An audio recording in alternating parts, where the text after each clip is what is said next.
What if I told you that making the Daytona 500 just became harder than ever? Not just a little harder, brutal, because NASCAR has officially dropped a bombshell on the 2026 Daytona 500, and it has completely changed how drivers qualify for the biggest race in stock car racing. And fans? They are divided. Some are calling it smart competition. Others are calling it chaos. Let's break this down because the details matter. Here's the headline.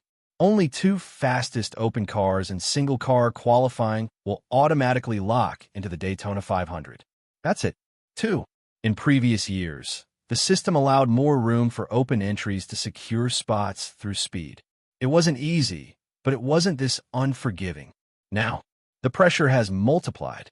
Every open team gets one shot in single-car qualifying. If they aren't top two among the non-chartered entries, they're thrown into the dual races with almost no margin for error. And here's where things get intense. After those two guaranteed spots are taken, the remaining open teams must race their way in through the duels. But here's the catch. Only one transfer spot per duel. That means 8 drivers fighting for just 4 total grid positions. 8 drivers. 4 spots. One mistake, and your Daytona 500 dream is over before it even begins. This isn't just qualifying. It's elimination racing before the season even starts. And that's why the garage is buzzing. On paper, NASCAR may argue this makes the Daytona 500 more elite, more intense, more dramatic. But critics say something else. They say the sanctioning body is sending mixed signals. Why?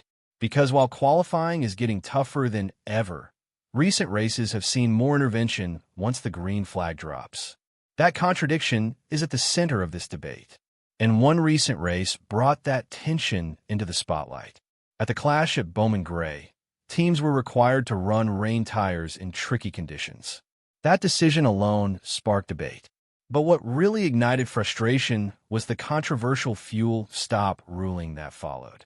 Several crew chiefs felt NASCAR stepped in when they shouldn't have. Among the most vocal, James Small. The message from teams was clear. Are we racing, or are we being managed? Now fast forward to the Daytona qualifying announcement, and the irony is obvious. Qualifying, brutally unforgiving. Race control, increasingly involved. That balance between chaos and control is where the real argument lives. Respected NASCAR journalist Jeff Gluck weighed in on the broader issue. The concern? Consistency. If NASCAR wants pure competition, then let teams fight it out everywhere. But if the goal is tighter control and safer outcomes, then why make qualifying a near-elimination gauntlet? Fans are asking the same question. Is this about competition or spectacle? And then comes the twist that really sets social media on fire. Jimmie Johnson has a guaranteed exemption into the field. 7-time champion, legend of the sport. But here's the issue.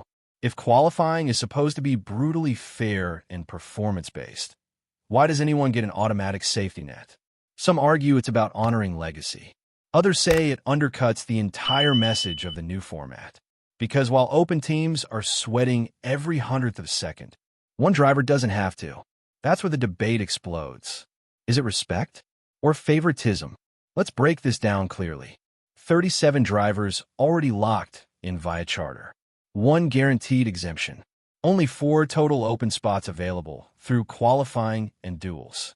That's fewer than in past years. And the names fighting for those final positions include Anthony Alfredo, Justin Allgaier Corey, Haim Corey LaJoie, BJ McLeod, Casey Mears, Chandler Smith, JJ Yelly. These aren't random backmarkers. These are competitive drivers with sponsors, crews, and full season ambitions. And half of them won't make it before the first points race of the year. 4 open teams. Daytona used to represent opportunity. A super speedway wildcard. A place where drafting skill could overcome budget gaps. Now, the door just narrowed. Because if you miss those top 2 qualifying speeds, you're forced into dual survival mode. 1 bad pit stop.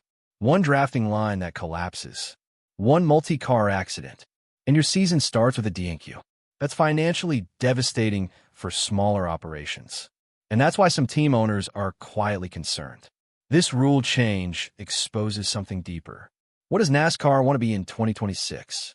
Is it leaning into high-stakes elimination drama? Is it protecting legacy names? Is it trying to tighten the field for competitive balance? Or is it reacting to years of chaotic Daytona moments?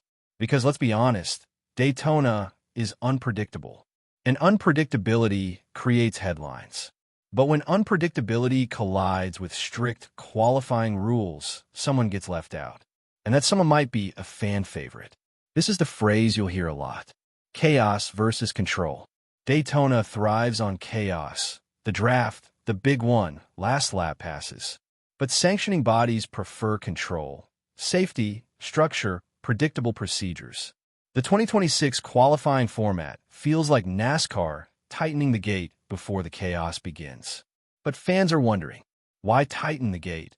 Only to step in later when the race gets messy. That contrast is fueling the debate. Some insiders believe this is a test, a way to experiment with higher-stakes qualification models. Could we eventually see more elimination-style formats in marquee events?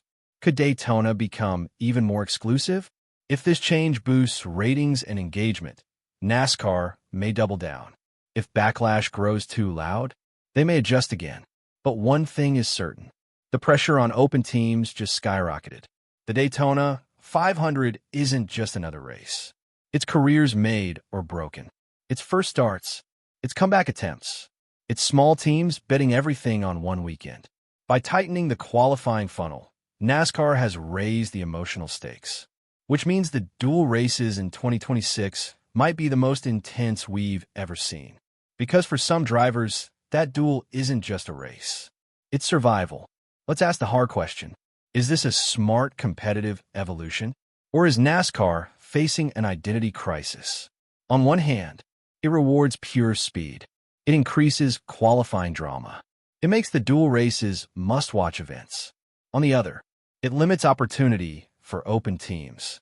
It creates perception issues around exemptions. It amplifies criticism about race control inconsistency. The truth? It depends on execution. If the duels deliver unforgettable battles, fans may love it.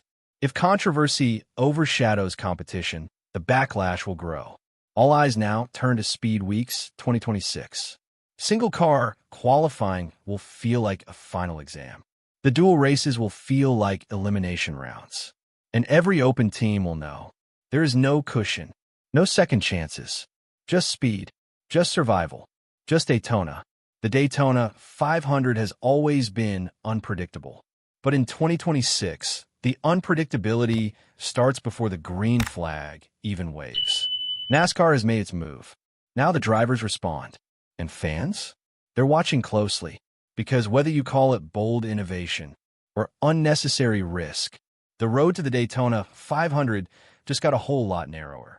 If you enjoyed this breakdown, make sure you like the video, drop your opinion in the comments. Is NASCAR making the right call? And subscribe for daily NASCAR updates.